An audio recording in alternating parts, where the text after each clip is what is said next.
These video modules have been created at the Pacific Institute of Languages, Arts and Translation to help trainers and translators in the Pacific who want to learn more about their languages and linguistics. In our previous video, we introduced the concepts of actors and patients and looked at the normal order for actors, patients and verbs in the languages of the Pacific. In this video, we will investigate flag words or markers, the parts of sentences which often occur in languages to tell us what role a word or group of words have in the sentence. In the last video, we looked at the sentence, "The dog bit the pig" in English, to describe a situation where a dog bit a pig, and we learnt the words actor, patient, and verb to describe the different parts of the sentence. We can tell which animal was the actor because it comes first in the sentence, before the verb, and we can tell which animal is the patient because it comes at the end of the sentence, after the verb. In Tokpisin, we have something extra in the sentence. There is a little word "e" that comes between the actor and the verb in many sentences. It is very hard to find a word to describe the meaning of this word "e". We have marked it here by a flag. We say that words like this do not have a lexical meaning that can be looked up in a dictionary. Instead, they have grammatical meaning. They tell us something about the grammar of the sentence. Often it is very difficult to describe the meaning of words like this in a language, so if you are trying to gloss a word like this, it can be helpful just to draw a flag first of all, and then you can begin to work out the meaning as you collect more examples. Here is a word of warning. Some of the hardest work in linguistics is trying to explain grammatical meanings like this in a clear and accurate way, so do not be surprised if you find it difficult. We will come back to the meaning of "e" in Tokpisin later on. In order to find out the meaning of flag words in a language, we need to find out what it is that they are marking, that is, what it is that they are telling us about the parts of the sentence. To do this, we need to think about some different situations and how we describe those situations naturally in the language. Think about some situations which have actors and patients, such as "the dog bit the pig" or "Peter hit John." Then imagine the event happened the other way around, and think how to say that instead, such as "the pig bit the dog" or "John hit Peter." It is helpful to think about some situations with animals and some with people's names, because in some languages flags might only be used with names, and in other languages they may only occur on words that are not names. Now, also think about situations where only one person or thing is involved, such as running, laughing, barking, and dying, and think about how to describe those situations in the language. When you look at these sentences, you can see which sentences, if any, have flags in them, and then try to work out what the pattern is. We will now look at some of the possibilities. The first type of flag we will think about is called an actor marker, because it just occurs with actors in a sentence to show who the actor is. A flag word like this can only occur next to the actor in sentences with an actor and a patient, and never occurs in sentences when only one person or thing is involved in the action. The technical linguistic term for this is an ergative marker. These type of markers are very common in Papua New Guinean languages, especially in Trans-New Guinea languages in the mainland and in Austronesian languages in the southeast of the country. We will look at the example of Mbongu, a Trans-New Guinea language from the southern highlands of Papua New Guinea. In Mbongu, to say that the dog bit the pig, we say "Oamuni kongimu nomo." Notice that the order is actor, patient, verb, and the flag word "ni" is attached to "oamu", the dog. When we say that the dog went, however, we just say "owamu pumo", and there is no flag word "ni". That is, the "ni" flag word only occurs when there is both an actor and a patient in the situation, and it marks which one is the actor. When only one thing is involved in the situation, as in the sentence "the dog went", there is no flag. Because of this, we say that "ni" is an actor marker or an ergative marker. Linguists write the abbreviation ERG short for ergative, when they are glossing actor markers like this. They use capital letters to show this is a grammatical meaning, not a lexical meaning that you would see in the dictionary. The second type of flag is called a subject marker, because it occurs with actors in a sentence with both an actor and a patient to show who the actor is, but also marks the subject of a sentence when only one person or thing is involved in the action. These type of markers are also common in Papua New Guinean languages in many parts of the country. We will look at the example of Mamunda, a Trans-New Guinea language from Morobe province in Papua New Guinea. In Mamunda, when we say the dog bit the pig, the flag p is added to the word sup, dog, to show it is the actor. When we say the dog went, we say sup kugok. Notice that unlike in Bongo, the same flag p is added to the word sup when we say the dog went, as when we say the dog bit the pig.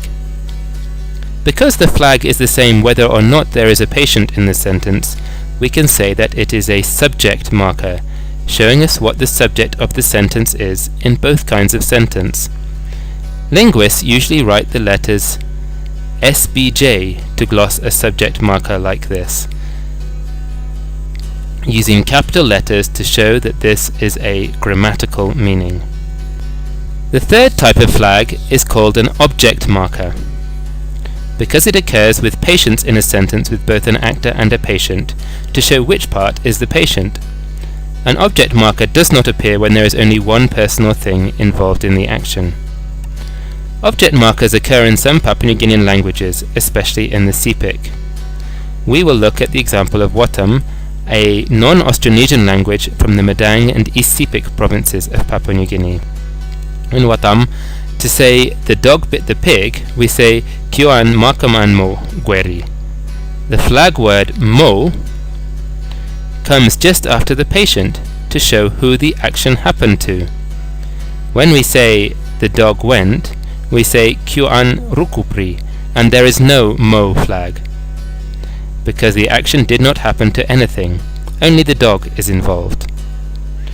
We use the word object for patients in sentences like this, as well as for phrases like the mountain in Abraham saw the mountain.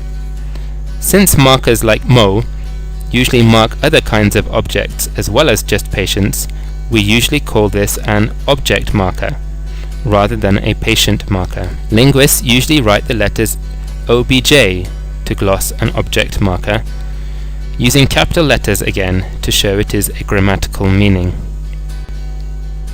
The fourth type of flag is the least common one in Papua New Guinean languages, so you should be excited if you find an example.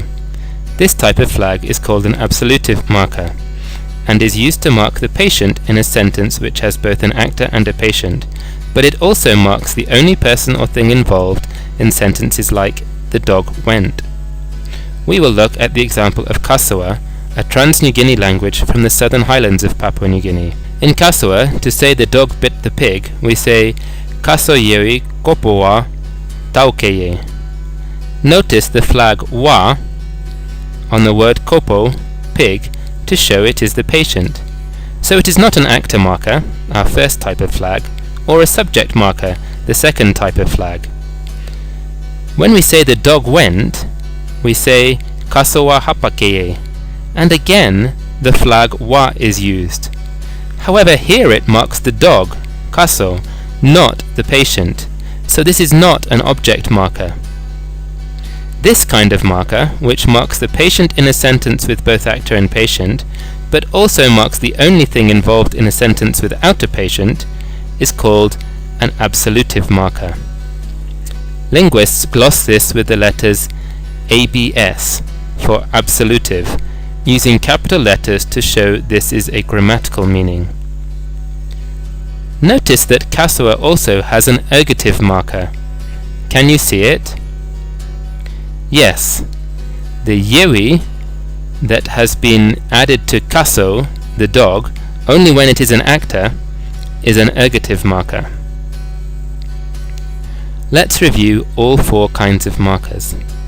If the flag only marks the actor, and does not occur in sentences like the dog went, it is an actor marker or ergative marker. If the flag marks the actor and the person or thing doing something in sentences like the dog went, it is marking the subject in both sentences, so we call it a subject marker. If the flag only marks the patient, it is an object marker. Finally, if the same flag marks both the patient and the person or thing doing something in sentences like the dog went, we call it an absolutive marker. Now let's return to the flag E in tokpisin. What kind of marker is it? Since it marks the actor in the sentence Dogi kaikain pig and the dog in the sentence Doggy run away, the best we can say on this evidence is that it is a subject marker, although we may find a better explanation when we look at more examples.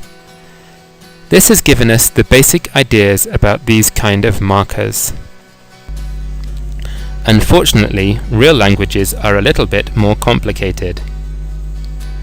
First, some languages have an actor marker, subject marker, or object marker that only occurs with certain kinds of words, or sounds different when it's used with different words. For example, in Ipali, a Trans-New Guinea language spoken in Enga province, the subject marker for names is to, as in Joneto Pita Pelea, John hit Peter. However, when we say the dog bit the pig, we say peango mane yia nea, so the subject marker has changed to mane. That is, the subject marker in Ipali is to for names, but mane for animals and other things. Another thing that often happens is that sometimes a flag is missed off in some sentences where you might otherwise expect it to be there. This might be because we already know we are talking about the dog doing things, so we know it is him that bit the pig, or for various other reasons. You need to use flags in the way that sounds natural in your language. I'll say that again. The important thing is that you use markers in the way that is natural in your language. Read all the way through anything you have written and check that the markers sound natural in your language. Here is a final translation tip. English does not have many flags to show you the role of words in a sentence as actor or patient. You can tell just by the word order in English. So when you are translating into your language, make sure you use flag words in the correct places to make it sound natural. Read through several paragraphs of your translation all at once, and make sure you have flag words in the right place so that it sounds natural.